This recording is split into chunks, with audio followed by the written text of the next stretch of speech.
إذا كنت في الدنيا عن الخير عاجزا فما أنت في يوم القيامة صانع. إلى الصلاة ወደ ሰላት ተጠሩ ምን አደረጉ ታዳ فألقاها ثم قام يصلي ያን ስጋ ጥለው ለመስገድ ተነሱ ይላል ብዙም አላስፈልጋቸውም ነበር ነው እና ከዚህ ከሁለተኛው ነጥብ በጥቅሉ ምንድነው የምንማረው አንደኛ ምግብ በቦታው መቅረብ አለበት አንተ ባለህበት በቤትም ይሁን በምግብ ቤት ወይ በቢሮ ወይ በሌላ ቦታ ሁለተኛ ያንን ምግብ እንድትበላ የሚያስገድድህ የሚያስፈልግህ ነገር ከውስጥህ መነሳት አለበት ረሃብ ማለት ነው ሰላት ውስጥ ብገባ ይወሰውሰኛል የምትለው አይነት ያ ከሆነ ከምግቡ ጀምር ነው ጡማእኒና ወሳኝነት ስላለው ካልሆነ ግን ከሰላት መልስ ቀስብዬ በላዋለሁ ወይም ምግቡ አሁን አልቀረበም ገና ቤት እየበሰለ ነው ከተባለ ከሰላተል ጀማዓ ለመቅረት ያ የሚበስለው ምግብ ያልቀረበው ዑዝር መሆን አይችልም ነው በዚህ መልኩ ዑለማዎቹ ገልጸዋል والله اعلم ግልጽ ነው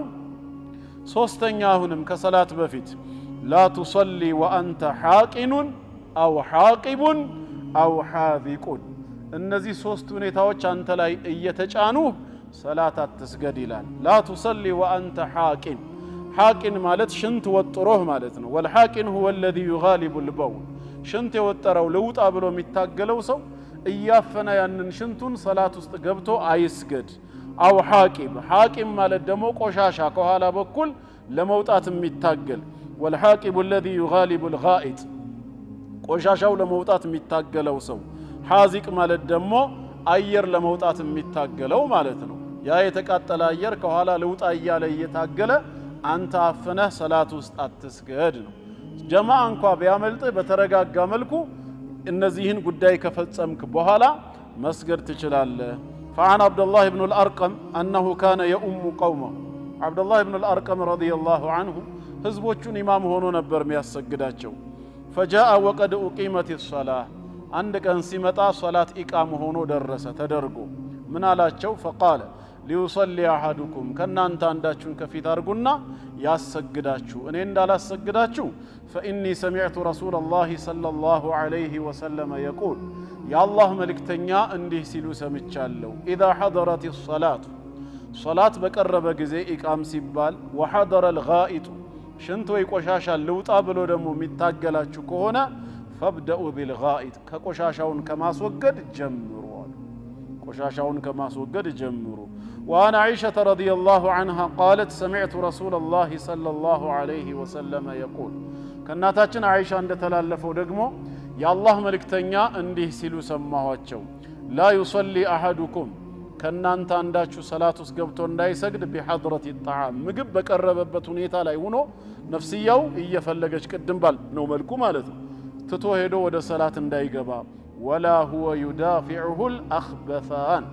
ወይም ሁለቱ ቆሻሻዎች እንውጣ ብለው የሚታገሉት ከሆነ ሽንትና ሰገራ ማለት ነው እየታገሉት ከሆነ እነሱን ያስወግድ በዚህ ሁኔታ ሰላት ውስጥ አይግባ ነው قال الامام احمد امام احمد بن حنبل رحمه الله من ይላሉ لا يقوم الى الصلاه وهو يجد شيئا منهما ከነሱ ከሁለቱ አንዳች ነገር ያገኘ አስወጣን ይያሉት ትቷቸው ሰላት ውስጥ አይግባ فإن دخل في الصلاة እሺ ሰላት ውስጥ ከገባ በኋላ ከሆነስ የመጡት ሰላት ውስጥ ከገባ فوجد شيئا من ذلك የሆነ ስሜት ከተሰማው ግን فلا ينصرف ما لم يشغله ቢዚ ካላደረገውና ከሰላቱ እንዲወጣ የሚያስገድደው ሁኔታ እስካልተፈጠረ ድረስ ሰላቱን አቋርጦ አይውጣ وهذا كله إذا كان في الوقت ساعة ያው ምንድነው አሁንም ሰዓቱ ሰፊ ከሆነና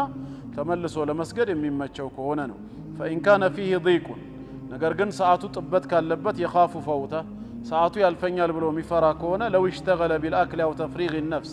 ለምሳሌ በመብላት ወይንም ደግሞ የነፍስያን ከቅድም የተቀስናቸውን ቆሻሻ በማስወገድ በመጸዳዳት እስከዛ ድረስ ሰላቱ ሊያመልጠኝ ይችላል ካለ ግን ቀጥታ ሰላቱን ያስቀድም ለማለት ነው ሰዓት አለኝ ካለ ግን ከነሱ ይጀምራል እና ይሄ ሶስተኛው ደግሞ አጠቃላይ መልእክቱ ምንድነው ሽንትም ቆሻሻም አየርም እየታገለን ሰላት ውስጥ መግባቱ የተጠላ ነው በዛ ሁኔታ ቢገባ ሰውየው ሰላቱ ባጢል ነው ማለት ሳይሆን መክሩህ ነው የተጠላ ተግባር አድርጓል አጅሩም ሊቀንስ ይችላል ምክንያቱም ጡማእኒናውንም ቂራአቱንም ያጓድልበታል ስለዚህ መጀመሪያውንም ኢቃም ሳይባል ወደ መስጂድ የሚመጣ ሰው ከሆነ ይሄን ችግር በራሱ ላይ ካየ ሽንት ቤትም ላይ ቢሆን ሄዶ ተሰልፎም ይሁን ቦታም ካገኘ ያን ቆሻሻ አስወግዶ በተረጋጋ መንፈስ ይስገድ አይ ይሄን ያህል የሚያስቸግር አይደለም ስሜቱን እቆጣጠራዋለሁ ሚል ከሆነ ግን ሰላቱ ላይ ገብቶ ይሰግዳል ማለት ነው። አራተኛ ከሶላት በፊት لا تأكل الثوم والبصل قبل الصلاة ነጭም ሆነ ቀይ ሽንኩርትን ከሶላት በፊት በልተህ አትምጣ ወደ ሶላት። عن أبي هريرة رضي الله عنه قال قال رسول الله صلى الله عليه وسلم كأبي هريرة عند تلالفه يا الله ملكتنيا منالو من أكل من هذه الشجرة الثوم ነጭ ሽንኩርትን የበላ የሆነ ሰው فلا يؤذينا بها في مسجدنا በሷ ሰበብ በመስጂዳችን መጥቶ እኛን አያውከን አዛ አያድርገን አለ። ከኢብኑ ዑመር ረዲየላሁ ዐንሁማ እንደ ተላለፈው ደግሞ قال رسول الله صلى الله عليه وسلم من أكل من هذه الشجرة شيئا ከዚህች ዛፍ ከሽንኩርት አንዳች የበላ የሆነ ሰው فلا يأتين المسجد ወደ መስጂድ እንዳይመጣ ነው። እንደዚሁም وعن معدان ابن أبي طلحة اليعمري كمعدان ابن أبي طلحة اليعمري عند تلالفه أن عمر بن الخطاب رضي الله عنه قام يوم الجمعة خطيبا عندك بجمعة كان خطيبه نقوما أو خطب يوم الجمعة وإن بهنا جمعة كان خطبة درجة فحمد الله بسم الله بلو جيتاون بما مسجن جمر وأثنى عليه جيتاون أودس ثم قال كزام قتلوا مناله يا أيها الناس أن أنت سويتشوي إنكم تأكلون شجرتين እነዚህን ሁለት የዛፍ ፍሬዎች ወይም ዛፎች ትበላላችሁ لا أراهما إلا خبيثتين ቆሻሻዎች አርጌ እንጂ አላያቸውም እኔ هذا الثوم وهذا البصل ይሄ ነጭና ቀይ ሽንኩርት ተብለው የሚጠሩት ولقد كنت أرى الرجل على عهد رسول الله صلى الله عليه وسلم يوجد ريحه منه بالله መልእክተኛ የነብይነት ዘመን ላይ ያንን በልቶ ወደ መስጊድ ሲመጣ ሽታው የሚገኝ ሰውን አይ ነበር ምን ሲደረግ ነው ማየው فيؤخذ بيده حتى يخرج إلى البقيع እጁ ይያዝና በቂዕ እስኪደርስ ድረስ ተይዞ ይወጣ ነበር። እንግዲህ በቂዕ ማለት በቀኝ በኩል ስትሄዱ ብዙ ሰሃባዎች ወደ 10,000 የሚጠጉ የተቀበሩበት መቃብር መዲና ላይ ማለት ነው። ከመስጊዱ ተይዞ ወደዛ ድረስ እንዲሄድ ይደረግ ነበር። فمن كان آكلها لا بد ስለዚህ አሁን ከመብላት ቅሮት የለም የሚል ሰው ካለ ከጤና አንግል ወይ ከሌላም ነገር መብላቱ ግድ የሆነ ሰው ከሆነ ግን فليمتها طبخا እሳት ላይ በማድረግ በማብሰል ይግደለው ሽታውን ያ ሲሆን ሽታው ይጠፋል። በጥሬነቱ በልቶ የሚመጣ ከሆነ ግን አዛ ያደርጋልና አዛ እንዳታደርጉን ነው። وسبب النهي የመከልከሉ ሚስጥሩ ምክንያቱ ምንድነው ከተባለ أن الثوم والبصل ነጭም ቀይም ሽንኩርት لهما رائحة كريهة እጅግ አስቀያሚ የሆነ መጥፎ ሽታ አላቸው። يتأذى بها الناس ሰዎች አዛ የሚሆኑበት ስለዚህ ሰውን አዛ ለማድረግ አይፈቀድም ነው። ያ ማለት ግን ሰላት ሲቃረብ ከጀማዓ መሸሽ የፈለገ ሰው ሽንኩርትን ቢበላ ጀማዓ እንዳይመጣ ዑዝር ይሆነዋል ማለት አይደለም። የሚታለል ጌታ የለንም። መጀመሪያውንም አስቀድሞ በጊዜ መጠቀም ይችላል ወይ ሰላት በቀረበበት ወቅት ያንን ሽንኩርት መጠቀም ግድ ከሆነ ደግሞ ያብሰለውና ሽታው እንዲጠፋ አድርጎ በዛ መልኩ ይጠቀም ነው። እናም ወይልሐቁ ቢሂማ ኩሉ ማ ለሁ ራኢሐቱን ከሪሃ ሐዲሱ ስለ ሽንኩርት ይናገር እንጂ በማዕና ደረጃ የነሱን ቦታ የሚተካ አስቀያሚ ሽታ ያለውን ሁሉ መጠቀምም አብሮ የተከለከለ ይሆናል። ሲጃራን ብንወስደው ከመነሻው ሲጃራው ራሱ ዑለማኡል ኢስላም የኢስላም ሊቃውንቶች ብዙዎቹ ሐራም መሆኑን ገልጸዋል። ጤናን የሚጎዳ ስለሆነ መጠቀሙ ክልክል ነው። ሁለተኛ ደግሞ እሱን እጠቀማለሁ የሚል ሰው ያንን ሲጃራ ስቦ ወደ መስጂድ መግባት የለበትም። ወንድሞቹን አዛ እንዳያደርግ ልክ እንደ ሽንኩርቱ የሚያጠፋው ነገር መጠቀም አለበት። ሲጃራው ግን ሐራም እንደሆነ ሊነገረው ይገባል ነው። ሌላ አዛ የሚያደርግ በጠቅላላ ያንን ማድረግ የለም። ዛሬ ላይ አልহামዱሊላህ እንደ ማስክ የመሳሰሉ ነገሮችም አሉ። ሰውየው ሽንኩርት በልቶ ያንንም ተጠቅሞ ሊመጣ ይችላል። فعن جابر قال رسول الله صلى الله عليه وسلم كجابر بن عبد الله عند تلالفوا يا الله ملكتنيا منالو من أكل من هذه الشجرة المنتنة قماتام كهونوچوا كزيچ ዛፍ የበላ የሆነ ሰው فلا يقربن مسجدنا ወደ መስጂዳችን ለصلاه الجماعه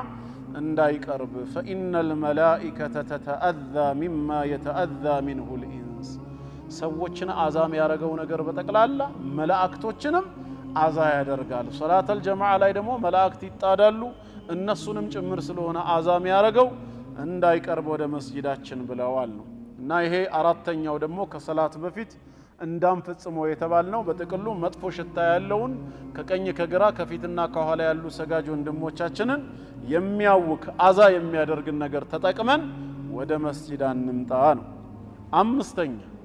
ላ تشبك اصابعك قبل الصلاه መስጂድን አስበህ እስከመጣህ ድረስ በጣቶች መሐከል አታቆላልፍ። ከቤት ስትወጣ ውዱ አድርገህ ሌላ ሀጃ ሳይሆን ቀጥታ ሰላተል ጀማዓ መስጂድን አስበህ ከመጣ ከወጣህበት ጊዜ ጀምሮ ሰላቱ እስኪጠናቀቅ ድረስ ይሄ ጣትን ማቆላለፍ ማለት ነው። በዚህ መልኩ ማድረጉም አግባብ አይደለም፣ የተጠላ ወይ ሐራም ነው። ብዙዎች ያው የተጠላ መሆኑን ነው የሚገልጹት ማቆላለፍ። ለምን አን ከዕብ ኢብኑ ዑጅረተ ከከዕብ ኢብኑ ዑጅራ እንደተላለፈው أن رسول الله صلى الله عليه وسلم قال يا الله ملكتنيا منالو إذا توضأ أحدكم كنان تانداتشو وضوء كادرج فأحسن وضوءه وضوء بتموالى ملكو كفتسما ثم خرج عامدا إلى المسجد قطتا مسجدا أصبو لصلاة كوتا فلا يشبكن بين أصابعه بتاتوچو مهكل أيقول الفالو لمن فإنه في صلاة استنيالو ኦሬዲ ከዛ ውዱ አድርጎ ከሱቁም ይሁን ከቢሮ ከቤቱ ከወጣበት ጀምሮ እዚህ ዋናውን ሰላት እስኪሰግደው ድረስ ራሱ ሰላት ውስጥ ነው ያለው። ስለዚህ መቼ ይቻላል ማለት ነው ይሄ ማቆላለፍ? ሰላቱን ሰግዶ ካጠናቀቀ በኋላ ማለት ነው። በሌላ ሐዲስም ላይ ተዘርዝሯል፣ እዚህ ጋር ባይጠቀስም ማንቋቋቱም አብሮ ይገባል ማለት ነው። ይሄኛው እዛ ውስጥ ያለ እንዲህ የሚያንቋቋው ሰላቱ እስኪጠናቀቅ መሰበር አለበት ማለት ነው። እና ይሄንንም ከሰላት በፊት ማቆላለፍን አትጠቀም። ስድስተኛ لا تأتي الصلاة مسرعا وعليك بالسكينة ረክዓዋ እንዳያመልጠን በማለት ሩኩዕ ላይ የምንፈጽመው የብዙዎቻችን ወየሁላችንም ስተት ይችነች። لا تأتي الصلاة مسرعا ወደ ሰላት ስትመጣ የምትቻኮል የምትሯሯጥ ሆነ አትምጣ። وعليك بالسكينة በተረጋጋ መንፈስ ኖርማል እርምጃን እየተራመድክ عن أبي هريرة رضي الله عنه قال قال رسول الله صلى الله عليه وسلم إذا أقيمت الصلاة صلاة قام كتدرج فلا تأتوها وأنتم تسعون إيتشاكولاتشو إيتراراتشو أتمتوا ود صلاة ولكن ائتوها وأنتم تمشون نورمال رمجان إيترامداتشو نو ود صلاة وعليكم السكينة إرقاتنا دراتشو تلابسوت فما أدركتم فصلوا كإمامو ያገኛችሁትን አብራችሁ ስገዱ وما فاتكم ያመለጣችሁን ረክዓ ደግሞ فأتموا ኢማሙ ሲያሰላም ተነስታችሁ ሙሉ እንጂ እንዳያመልጠን በሚል መቻኮልም መሮጥም የተጠላ ተግባር ነው። የተጠላበት አንዱና ዋነኛው ምክንያት ከሰላት ማዕዘናት አንዱ የሆነውን ጡማእኒና ሰኪና መረጋጋት የሚባለውን ነገር ያጠፋዋል። ከዛ ሲሯሯጥ በኃይለኛው ሲራመድ የመጣ ሰው ሰላት ላይ ከገባ በኋላ ፋቲሃን በተረጋጋ መልኩ አይቀራውም፣ የታወቀ ነው። ይቆራረጥበታል፣ ትንፋሹም የእንትኑም ግልጽ ያደርገዋል። ያ መሆን የለበትም። በተለይ ደግሞ ሩኩዕ ላይ በሩ አካባቢ ላይ ስንሆን ኢማሙ ከፋቲሃ በኋላ ሱረቱል ካፊሩን ሚቀራ ከሆነ ቶሎ ብለን ሩኩዕ እንዳያመልጠን መቻኮል እንጀምራለን። ምናልባት ጫማ ቦታ ላይ ስንደርስ ግን ሩኩዕ ከወረደ ተስፋ እንቆርጣለን። ወዲያው እንረጋጋና በቃ አንዴ ያምልጦናል ብለን ተመልሰን ወደ ነበርንበት ሁኔታ እንመለሳለን። ከመነሻው ከበር እስከዚህ ድረስ ቦታ ያለውን ስለምን መቻኮል አስፈለገ? በቃ በደረሳችሁት ስገዱ ነው። እንደዚሁ ያመለጣችሁን ተነስታችሁ ሙሉ ጡማእኒና ያስፈልጋል። ሰባተኛ ከሰላት በፊት አሁን መፈጸም የሌለበት ይሄንንም በተለይ ሰጋጆች የሚፈጽሙት ነው። በተለይ ሰላት ካለቀ በኋላ የሚቸኩሉ ሰዎች የሚያረጉት ስተት ነው። لا تمر بين يدي المصلين በሰጋጆች ፊት አትለፍ፣ በእነሱና በሱጁዳቸው መሃል ማለት ነው አትተላለፉ፣ ይሄም ክልክል ነው። عن أبي الجهم كأبي الجهم እንደተላለፈው قال እንዲህ አለ قال رسول الله صلى الله عليه وسلم لو يعلم المار بين يدي المصلي በሰጋጁ መሃል በሰጋጁ ፊት የሚያልፍ ሰው ቢያውቅ ኖሮ ምን ማለት ነው? ቢያውቅ ኖሮ ማለት ምን እንዳለበት ማዛ عليه ያለበትን ቅጣት ወንጀሉን ቢያውቅ ኖሮ ለካነ አን የቂፈ 40 አርባዎቹን መቆሙን ይመርጥ ነበር። ኸይረን ለሁ ሚን አን የሙረ በይነ የደይህ ከሰጋጅ ፊት ከሚያልፍ አርባዎችን ቢቆም እሱ ይሻለኛል ብሎ በመረጠ ነበር አሉ። ምንድነው 40 ሲባል ቃለ ላ አድሪ ሰነተን 40 ዓመት መቆም ይሁን እኔ እንጃ፣ አው ሸህረን ወይ 40 ወር ሁሉ ብርድና ሙቀት እየተፈራረቀበት መቆም ይሁን እኔ እንጃ አው የውመን ወይም 40 ቀናትን ያክል መቆም ይሁን እኔ እንጃ አው ሰዓተን ወይ ለ40 ሰዓት እንደው ከዝቅተኛው ብንነሳ 40 ሰዓት ቢባልስ ራሱ ምን ማለት ነው ከአንድ ቀን በላይ ማለት ነው መቆም እዛው ባለበት ይሄ ማለት በሰጋጁና በሱጁዱ መሃል ማለፍ ከተላላቁ ወንጀሎች ነው የሚመደበው በፍጹም እኛ ልናደርገው አይገባም ብዙ ጊዜ ይሄን ስተት ማን ይፈጽመዋል ኢማሙ ካሰላመተ በኋላ አብረው ከሱ ጋር የነበሩ ያሰላመቱ ሰዎች ለመውጣት ሲቻኮሉ ወይ የቀራቸው ረካዓ ለመሙላት በተነሱ ሰዎች ሰላት መሃል ወይንም ደግሞ ሰላት ፈጽመው ሱና ባዕድያ በሚሰግዱ ሰዎች በእነሱና በሱጁድ መሃል ምን ፈጽመው ስተት ነው ጥንቃቄ ያስፈልጋል አላህን መፍራት አለብን እንረጋጋ እንድንወጣ የሚያስገድድም ጉዳይ ከሆነ ደግሞ ምን ማድረግ አለብን እያየን በእነሱና በሱጁዳቸው መሃል ሳንገባ ማለፍ መቻል አለብን أبي سعيد الخدري رضي الله عنه أن رسول الله صلى الله عليه وسلم قال كأبي سعيد الخدري نتلالفوا يا الله ملك تنيان ديهالو إذا كان أحدكم يصلي كنانتان داتشو يسجد كال فلا يدع أحدا يمر بين يديه ما نمسك في اللفت من ديالف أيفكد بسنا بسجود محل مالتنا ما من ديالف أيفكد وليدرأه ما استطاع بشالو مسرت يغفتروا يملسوا فإن أبا يام لمالف متاقل انبيبلو አልፋለው ሚል ከሆነ فليقاتله ይጋደለው بمعنى ይመከልከሉን ኃይል እየጨመረ ይምጣ فإنما هو شيطان እሱ ሰይጣን ነውና ነው بمعنى ሰውየውን እየገፈተረው ማን ነው ሰውየውን እንዲያልፍ ሰላት እንዲያቋርጥ የሚደረገው ሸይጣን ተቆጣጥሮታል ማለት ነው ይሄን ሰው ስለዚህ በቻለው መጠን እንዳልፍ የበለጠ ይታገለው ነው አንዳንድ ጊዜ እየሰገደ ሊያልፍ ሲል እንዲነልና በቀዝም እንላለን ላ ምንም እድል እንዳይሰጠው ነው ምንም እንደውም ያምቢ ካለ ኃይሉን ሁሉ ይጠቀም በቻለው መጠን ባንተና በሱጁድህ መሃል እንዲያልፍ መፍቀድ የለብህም ነው እና ይሄ ሰባተኛው መልእክት ደግሞ ከሰላት በፊት መፈጸም የለበትም የሚለው ምንድነው የሰጋጆችን ሰላት ራሳችን እንዳናቋርጥ መጠንቀቅ አለብን እኛም ሰው እንዳያቋርጥብን መከልከል አለብን ደኛ لا تصلي بين أعمدة المسجد الحمد لله مجمع التقوى ከዚህ ውጪ ነው ነፃ ነው በመስጂድ ምሰሶዎች መሃል ሰላት አትስገድ ምን ማለት ነው عن عبد الحميد بن محمود قال صلينا خلف أمير من الأمراء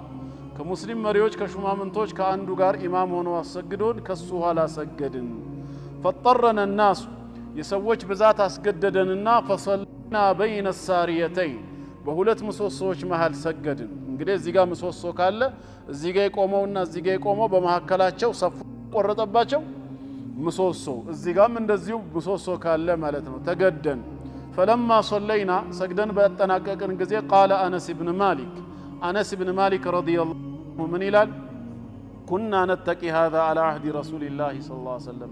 بالله ملك تنيا يا نبي النت زمن إهن نجر نتناققو نبر صفاتنا እንዳይቆራረጥብን ስንል وهذا تادايه من دنو حتى لا تقطع الأعمدة صفوف المصلين ምሰሶቹ የሰጋጆችን ሰፍ እንዳይቆርጥ ተፈልጎ ነው اما من يصلي منفردا فيجوز ذلك له ለብቻው የሚሰግድ ሰው ቀብልያ ወይ ባዕድያ ሊሆን ይችላል ለብቻው የሚሰግድ ሰው ከአንዱ ምሰሶ በቀኝ ወይ በግራ በኩል ሆኖ መስገድ ይችላል ይሄ በጀማዓ በሚሰገድበት ጊዜ ነው አሁን አጠቃላይ መልእክቱ ምንድነው ሰላተል ጀማዓ በሚሰገድበት ሰዓት በምሰሶዎች መሃል መስገዱ የተጠላ ነው ማለት ነው حرام ነው ተብሎ ቀጥዒ የሆነ ነገር የለውም የተጠላ ነው በተለይ ደግሞ የተጠላም የሆነው ምን ሲሆን ነው መስጂዱ ሰፊ ከሆነና ከኋላው ቦታ ካለው ነገር ግን ጀማዓው የበዛ ከሆነና መስጂዱን የሚሞሉት ከሆነ ግን በምሰሶቹ መሃል ቢሆን ሰፉን ቀጥሎ መስገዱ ይፈቀዳል ምንም ችግር የለውም ነው ዋናው ነገር ይሄ መስጊድ ምሰሶ ቢኖረው ጀማዓዎቹ ከ10 ከ20 ሰፍ የማይበልጡ ከሆነና ሰፉ እስከ 30 እስከ 40 የሚደርስ ከሆነ ምሰሶ በሚገጥመን ሰፍ ላይ ዘለነው ቀጣዩ ላይ ሰፍ እንዳይቆራረጥ ብሎ ማድረጉ ነው ለኛ የተወደደው ነው ካልሆነ ሚሞላ እንደ ጁማዓ አይነት ወይ እንደ ረመዳን ሆኖ ሲገኝ ግን ምንም ችግር እና ስምንተኛ አጠቃላይ መልእክቱ እያመቸ ከሆነ ሰፋችንን ላለመቆራረጥ ቀጥታ የሚያያይዘን ሰፍ መምረጥ እንጂ በምሰሶ ጋር ሄዶ ሰፍ መቀጠሉ የተጠላ ነው ኩና ነተቂ هذا على عهد رسول الله صلى الله عليه وسلم እንጠነቀቀው ነበር ብሎ አነስ እንደነገረን ማለት ነው ዘጠነኛ لا تقطع الصفوف صفን መቁረጥ እዚህ ጋር ሰፍ አለ መቀጠል እየተቻለ ቆርጦ ለብቻ ሌላ ቦታ ሄዶ መቀጠል ይሄም አይሆንም انا عبد الله بن عمر رضي الله عنهما أن رسول الله صلى الله عليه وسلم قال كعبد الله بن عمر عند تلالفه يا الله ملكتنيا منالو من وصل صفا بأقبابه يكتل سو وصله الله برحمته يكتلوال ومن قطع صفا هم بلو يقرط سو قطعه الله عز وجل الله كرحمته يقرطوال ذاتشا ነው ማስፈራሪያ ነው ስለዚህ صفን መቆራረጥ ለብቻ ተገንጥሎ መቆም አይፈቀድም አስረኛ لا تصلي وليس بين يديك سترة ለብቻ በመተሰግድበት ጊዜ ባዕድያ ወይ ቀብልያ ሊሆን ይችላል ወይ የሆነ ሰላት ከሆነ ኢማም ሆነ አንተ ሌላ ጀማዓ የምታሰግድ ከሆነ ከፊት ለፊት ሱትራ ሊጋርድህ የሚችል ነገር ካላደረክ አትስገድ ሰው ያልፋል ተብሎ የሚጠረጠርበት ቦታ ከሆነ ማለት ነው ካልሆነ እዚህ ጋር መስገድ ከሆነ ፊት ለፊት ያለው ግድግዳውም ላንተ ሱትራ ነው ወይ ከምሰሶ ኋላ መስገድ ከሆነ እንደዚህ ገላጣ በሆነበት ቦታ ላይ ግን ሊያቋርጡኝ ይችላል ካልክ ሱትራን ሳታደርግ አትስገድ عن ابن عمر رضي الله عنهما قال رسول الله صلى الله عليه وسلم لا تصلي إلا إلى سترة ودا سترة بيهون انجي اندات سجد كفيل لفته سترة درجة لقارده ميشل نجر كلا لا مالتنا ولا تدع أحدا يمر بين يديك كفيل لفتهم عن نمسو انديالف أتتو واتفكر اللت فإن أبا فلتقاتله أنبي قالت هاقلو تقادلو فإنما هو شيطان السو من دنو شيطان والنار سلزي بمن سجدبت كزي السوترا كفت لفتاتشن النادرقنو زي مسك الله